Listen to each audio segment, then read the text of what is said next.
Bila sepak takraw ada akademi sendiri, itu tanda apa sebenarnya? Bila Akademi Sepak Takraw Malaysia mula dibina, itu bukan pasal bangunan. Itu tanda cara fikir sukan ni dah berubah.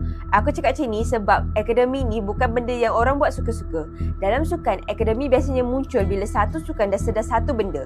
Kalau kau asyik hidup dari kejohanan ke kejohanan, lama-lama kau akan sangkut. Menang sekali, lepas tu jatuh. Cari bakat baru, ulang cerita sama. Ramai orang dengar perkataan akademi tu terus fikir tempat budak-budak berbakat masuk latihan kuat-kuat. Tinggal tunggu jadi bintang. Sebenarnya, akademi ni wujud untuk benda yang jauh lebih susah. Dia nak jawab soalan ni. Lepas pemain yang ada sekarang ni, siapa sambung?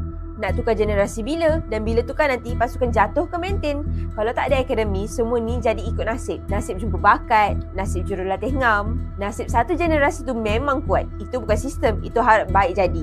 Aku nak bagi tahu korang, Persatuan Sepak Takraw Malaysia memang tengah bangunkan Akademi Sepak Takraw. Akademi Sepak Takraw Malaysia di Stadium Jalan Raja Muda Abdul Aziz Kampung Baru. Aku clarify sikit. Akademi ni belum beroperasi penuh lagi.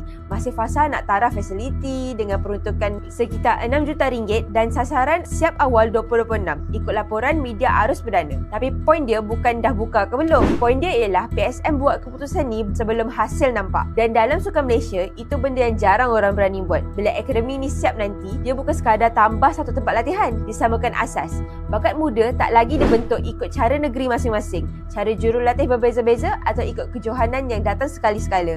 Sebaliknya, mereka laluan yang sama. Latihan asas sama, cara fikir permainan sama. Dalam sukan berpasukan, benda ni sangat penting.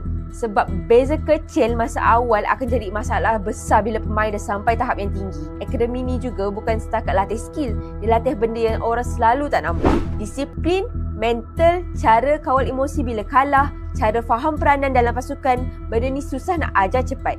Kalau pemain baru belajar semua ni, bila dah masuk skuad senior biasanya dah terlambat.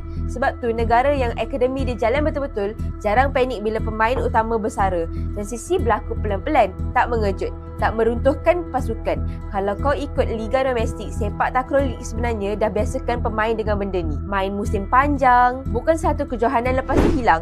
Menang, kalah, bangkit, ulang. Itu semua bina mental. Akademi nanti jadi sambungan logik.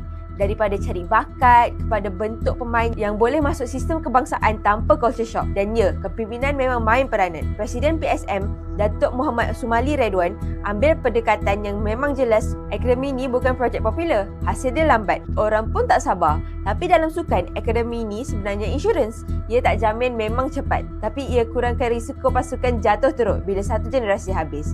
Jadi bila orang tanya aku, bila sepak takraw ada akademi sendiri, itu tanda apa? Bagi aku jawapan dia simple. Ini